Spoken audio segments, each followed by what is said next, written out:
નમસ્કાર મિત્રો, મારી યુટ્યુબ ચેનલમાં ફરી એકવાર આપનું હૃદયપૂર્વક સ્વાગત છે। આજનો ટૉપિક છે મિત્રો કે જે લોકોને વર્ષો જૂની કબજિયાત છે એ તમારી કબજિયાત છે એ માત્ર 2 કલાકની અંદર તમારા પેટમાં જેટલો પણ મળ ભર્યો છે, જેટલો પણ ગંદકી ભરી છે, જેટલો પણ જૂનો કચરો છે એ તમામ કચરો દૂર કરવા માટે આ ઔષધિ અદ્ભુત પરિણામ આપે છે। આ ઔષધિનો મેં મારી બોડી ઉપર મારા શરીર ઉપર પ્રયોગ કર્યો અને મને અદ્ભુત પરિણામ મળ્યું। દરરોજ અમે અમારા ઘરના તમામ સભ્યો આ ઔષધિનો નિયમિત ઉપયોગ કરીએ છીએ અને એનાથી તમારી વર્ષો જૂની કબજિયાત હશે તો દૂર થશે। તો આ ઔષધિનું આપણા ઋષિઓએ અદ્ભુત વર્ણન કર્યું છે। ત્યાં સુધી આપણા ઋષિઓએ તો કહ્યું છે કે જેની કોઈ માતા નથી એની મા છે। આનું નામ છે હરડે, એટલે કે આ વાત, પિત્ત અને કફ ત્રણેયને શાંત કરનારી ઔષધિ છે। આ નિર્દોષ છે, આની કોઈ ટેવ પડતી નથી એવું આયુર્વેદની અંદર કહ્યું છે। ઘણીવાર ઘણા લોકોને કબજિયાત થાય તો એ લોકો આયુર્વેદિક સ્ટોર ઉપર જાય અને કોઈ પણ ચૂર્ણ માગે તો ચૂર્ણ આપે છે। અમુક ચૂર્ણની અંદર સોનામુખીનો પાવડર ભેળવેલો હોય છે, જેના લીધે તમે એ ચૂર્ણ લો કે તરત તમારું પેટ સાફ થઈ જાય છે।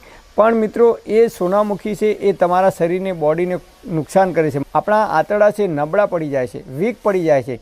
એટલે સોનામુખીનું મિક્સ કરેલું જે બજારમાં તમને જે ચૂર્ણ આપવામાં આવે તો એવું ચૂર્ણ ક્યારેય ઉપયોગ કરવો નહીં, અને એ ચૂર્ણની તમને ટેવ પડી જશે। એ ચૂર્ણ જ્યાં સુધી તમે નહીં લો ત્યાં સુધી તમને પ્રેશર નહીં આવે, એટલે કે કબજિયાત દૂર નહીં થાય।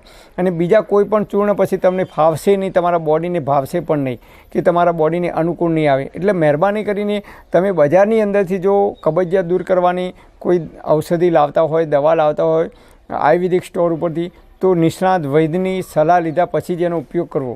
બજારની અંદર તમને આવી હરડે મળશે અને આ હરડે બજારની અંદરથી તમારે લાવી દેવાની અને પછી એ હરડેને ભરી રાખવાની। તમારે જરૂર પડે તો જ એનો પાવડર બનાવવાનો અને જેટલી જરૂર પડે એટલો પાવડર બનાવવાનો।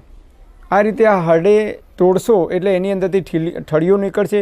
એ ઠળીઓ દૂર કરી અને બાકીનો જે ભાગ છે એને મિક્સરની અંદર આવો પાવડર બનાવી દેવાનો। પછી એરટાઇટ ડબ્બાની અંદર પાવડર ભરી દેવાનો, ઉપર ડેટ લખી દેવાની, તારીખ, એટલે તમને ખબર પડશે કે કઈ તારીખે આપણે બનાવ્યો। તો આ પાવડર વધુમાં વધુ તમે 6 મહિના સુધી જ આનો ઉપયોગ કરી શકો છો આયુર્વેદ મુજબ। તો તમે આ રીતે ઘરે એરટાઇટ ડબ્બામાં ભરી અને દરરોજ નિયમિત તમે આનો અડધી ચમચી રાત્રે સૂતી વખતે તમે નોર્મલ પાણી સાથે તમે લેશો અથવા ઉંફાળા પાણી સાથે પણ લઈ શકાય છે।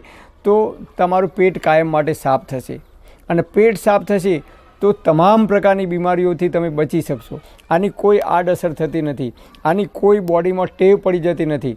તો તમે નિયમિત અડધી ચમચી હરડેનો પાવડર લઈ શકો છો। શિયાળો હોય, ઉનાળો હોય કે ચોમાસું હોય, વાત, પિત્ત અને કફ ત્રણેયને શાંત કરનારું ફળ છે, એટલે તમે ત્રણેય ઋતુની અંદર 12 માસ આનો ઉપયોગ કરી શકો છો। તો આ રીતે ઘરે બનાવેલો, જાતે ઘરે બનાવેલો પાવડર હોય હરડેનો, એ જ પાવડરનો ઉપયોગ કરવો, કારણ કે બજારમાંથી કદાચ મિક્સ આવી શકે છે અથવા ડુપ્લિકેટ આવી શકે છે અથવા ભેળસેળવાળો હોઈ શકે, તો એ કદાચ ફાયદાની જગ્યાએ નુકસાન કરી શકે છે। એટલે હરડે બજારમાં આખી મળે છે, કરિયાણાની દુકાને અથવા આયુર્વેદિક સ્ટોર ઉપરથી લાવી અને તમે એનો પાવડર જરૂરિયાત પ્રમાણે થોડો થોડો બનાવવાનો અને એ પાવડરનો તમે નિયમિત ઉપયોગ કરશો તો અદ્ભુત પરિણામ મળે છે। પણ હા મિત્રો, તમારે કોઈ લાંબા ગાળાની બીમારી હોય કે ડૉક્ટર કે વૈદ્યની દવા ચાલતી હોય તો કોઈ ડૉક્ટર કે નિષ્ણાત વૈદ્યની સલાહ લીધા પછી જ આનો ઉપયોગ કરવા માટે વિનંતી, કારણ કે આયુર્વેદ મુજબ દરેક માણસના શરીરની પ્રકૃતિ અલગ અલગ હોય છે। તો નિષ્ણાત વૈદ્યની સલાહ લીધા પછી જ આનો ઉપયોગ કરવા માટે નમ્ર વિનંતી। પરમપિતા પરમાત્મા આપ સર્વેને તંદુરસ્ત અને નિરોગી રાખે એવી હૃદયપૂર્વક મારી પ્રાર્થના। Thanks for watching my video. Thank you.